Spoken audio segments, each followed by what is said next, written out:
afternoon, historians, and welcome to this broadcast of the Cutting Edge News. I'm your host, Sam Clark, and here is this week's top story. The U.S. Senate has confirmed Senator John Kerry as our country's next Secretary of State, replacing our current Secretary, Hillary Clinton. The U.S. Senate voted in vast majority of 94-3 on Tuesday in favor of Kerry. His nomination was pushed through the U.S. Senate in a matter of days, given the clear bipartisan support from the 69-year-old Democratic veteran. 5 times, Massachusetts has voted to send me to the United States Senate. Yesterday, nearly 3 decades after the people of Massachusetts first voted me into this office, the people I work with in the Senate voted me out of it. As always, I accept the Senate's sound judgment. 8 years ago, I admit that I had a very different plan, slightly different anyway, to leave the Senate, but 61 million Americans voted that they wanted me to stay here with you. 65-year-old Hillary Clinton is expected to leave her post today, and when asked about the speculation of her running for president in 2016, Clinton says she is looking forward to some rest and not thinking that far ahead in the future.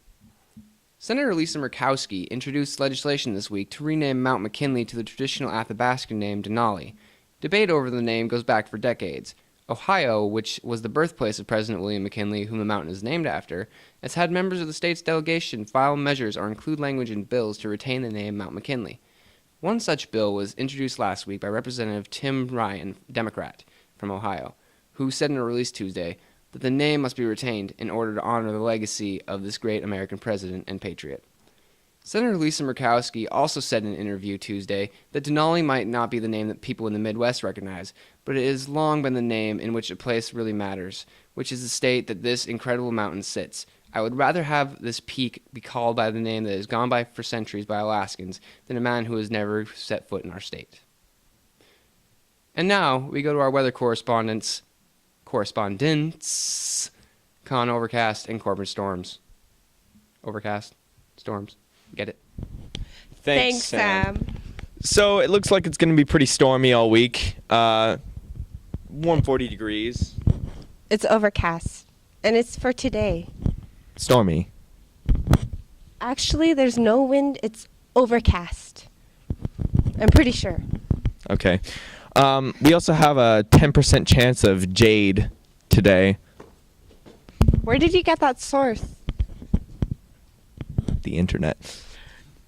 Okay, and for today's week's weather, it's going to be pretty overcast throughout the week until Wednesday, and on Thursday we have a chance of sun.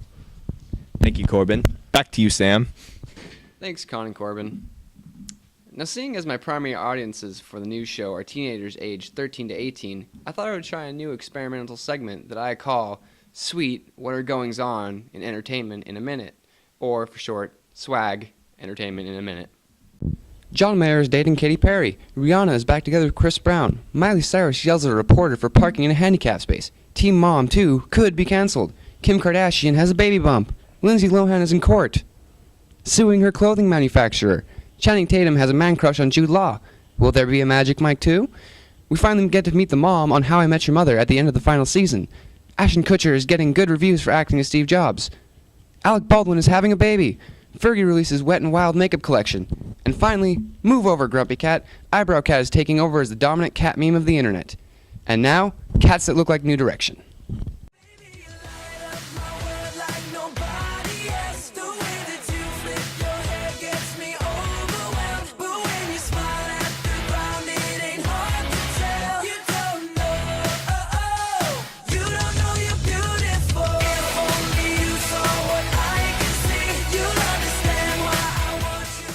And now, we go to Forrest Drake with sports.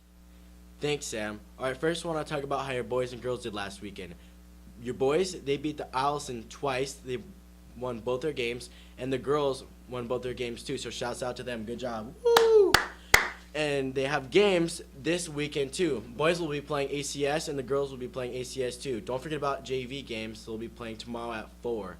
And don't forget about the Super Bowl this Sunday. That'll be awesome. Don't forget to do that. Woo! Beyonce will be there live, so don't forget to watch that. She won't be lip-syncing this time, however.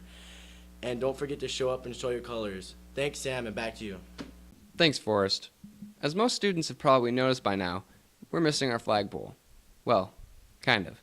We're missing our flagpole that we've had for years, and due to structural damage, it's been replaced with this. In response to our missing flagpole, student Anthony Lekanoff has contacted his state legislators in hopes of returning of our old flagpole. First of all, I'd like to thank the maintenance staff, whoever put that tiny flag out there, and it gives you a sense of pride knowing that people are listening to you. So far in first semester, I decided to go out to outside organizations here in Sitka, like the Elks Lodge and the American Legion, but those people didn't get back to me, and I decided to go to the state. I went to Senator Bert Stedman of Southeast, and then I got a hold of the office manager, which is Darren Peterson, and he contacted me back saying that there should be a grant in capital funds of $8,000 to help repair the flagpole and its foundation. The next step is for the legislators to agree upon whether to give the school the money so that we can put the flagpole back up. And finally, last night, our students were treated to something that we are only able to see once a year.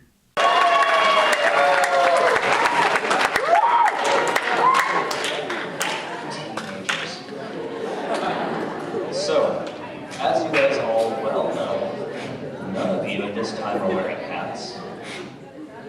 None of you at this time are wearing hoods. I already got all the gum at the door, so I shouldn't have to say that. But if I didn't, please make sure you just swallow it or find a trash can. None of you are using cell phones at this time. No, not Mr. Courtwright, the Greatlanders Air Force Jazz Band. Edge News was able to interview 2 of the members and record a sample of their concert from last night. I've been in this band. I've had 2 different tours with the band, so I've spent about 6.5 years, I believe it is, with the band total for different times. This is my 5th time here at Mount Edgecumbe. The favorite part is meeting the new people. The favorite part is meeting people like yourself, as well as we travel all around Alaska and throughout the Pacific, and we get to play music and entertain them, and you just meet really, really interesting people every single day. So that's my favorite part. I really like traditional jazz. We played the song that was actually a Charlie Parker, a jazz saxophone player.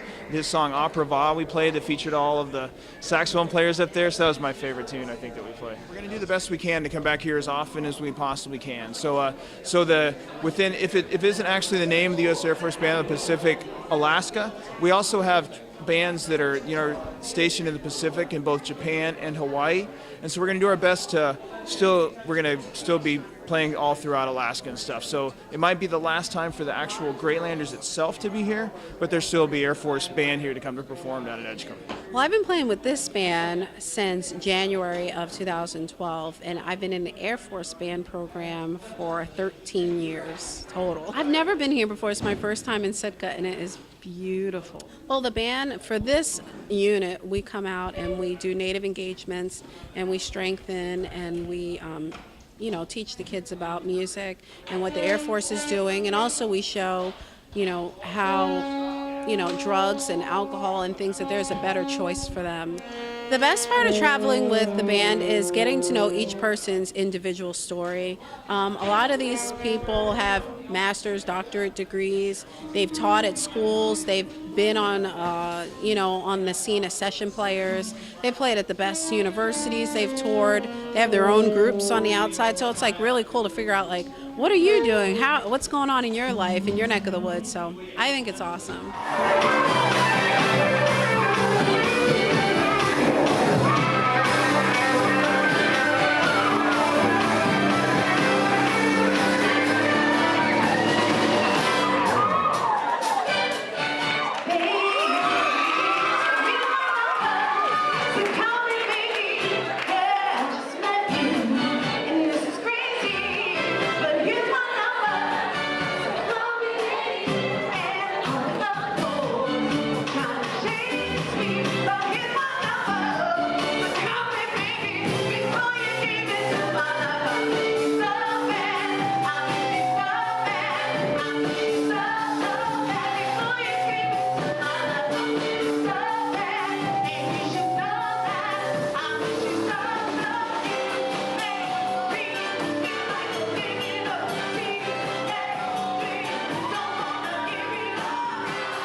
Well, that's all we have for you today. I hope you enjoyed the news show. If you have any questions or comments, please email me at samuel.clark@mehs.us. Stay classy, Mount Edgecumbe. Have a nice day.